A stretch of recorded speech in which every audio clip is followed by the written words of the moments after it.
kasancewar danna kan subscriber da kuma kan ƙararrawa shine zai baku daman ganin sabbin bidiyon da zaran mun daura a wannan channel namu mai albarka.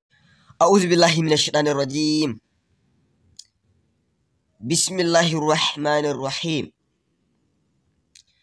Yau dai gashi mun zo muku da fa'ida na maganin tsutsar ciki da yardan Allah insha Allah subhanahu wata'ala, kuma aka jarraba za a dace cikin ikon Allah insha Allah.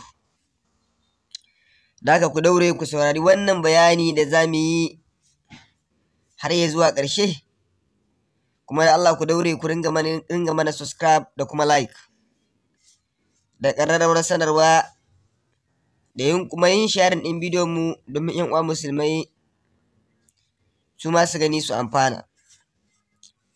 A daure a jarraba wannan maganin tsutsan ciki da za mu yi bayani a kansa insha Allah subhanahu wata'ala. Wannan sirrin mujarrabun ne kuma sahihun, domin an gwada an gani ba su ɗaya ba su biyu ba su uku ba. Da haka da Allah duk wannan mai wannan matsala ko ba kai bane, in ka ji wani yana da wannan matsala ɗin ka taimaka masa. Allah ya sa mu dace, Allah ya mana jagora.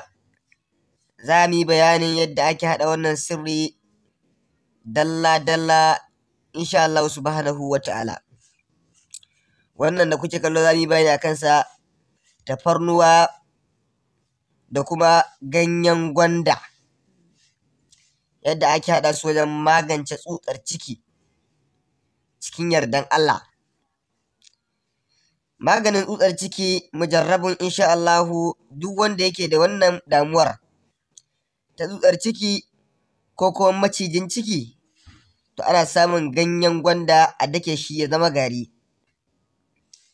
Sai ka samu tafarnuwa, ita ma ka dake ta zama gari, sai ka ringa shan su ko dai cikin ruwan zafi ko kuma cikin shayi ba madara. To insha Allah subhanahu wata'ala, ko da wannan matsala tana haifar maka da matsanancin ciwon ciki ko kuma yawan cin abinci, insha Allah subhanahu wata'ala ka samu sauƙi da yardan Allah. Za ka rabu da wannan cuta cikin ikon Allah. In kana wannan izinin subhanahu wata'ala za ka rabu da wannan cuta alfarman annabi Muhammad Rasulullah sallallahu alaihi wasallam. Da haka za mu ƙara maimaita muku domin ku fahimta, kuma don Allah duk mai irin wannan matsala ɗin, in kun ji shi ku taimaka masa don Allah. Duk wanda ya ji wannan abin, duk wanda ya ji labarin mai irin wannan matsala ɗin, ya taimaka masa fi sabilillah.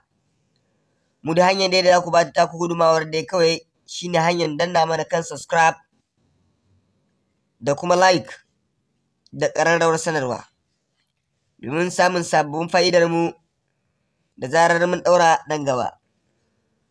Sirrin maganin tsutsar ciki ko in ce maka macijin ciki, to insha Allah subhanahu wata'ala ga yanda ake yin sa. Maganin tsutsar ciki mujarrabun kuma sahihun da yardan Allah. Duk wanda yake da wannan matsalar ta tsutsar ciki ko kuma macijin ciki, ana samun ganyen gwanda a dake shi ya zama gari tilis. Sai kuma ka samo tafarnuwa, ita ma ka dake ta zama gari tilis, sai ka ringa sha a cikin ruwan zafi ko kuma cikin shayi ba madara.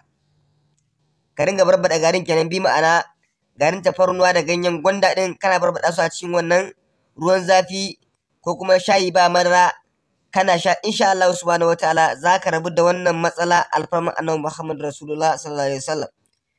In kuma yau ne farkon ziyartar ku wannan channel namu mai albarka, to sai ku daure ku danna mana kan subscribe da like da ƙararrawar sanarwa, domin samun sababbin shirye-shiryen mu da zarar mun ɗaura, da kuma fa'idan mu na ayoyin alƙur'ani mai girma da kuma ingantattun maganin gargajiya. Allah ya sa mu dace, Allah ya mana jagora, Allah kuma ya mana rawan cuta. Dukkanin abin da muke tsoro duniya da lahira, Allah ka mana tsari da shi alfarman fiye.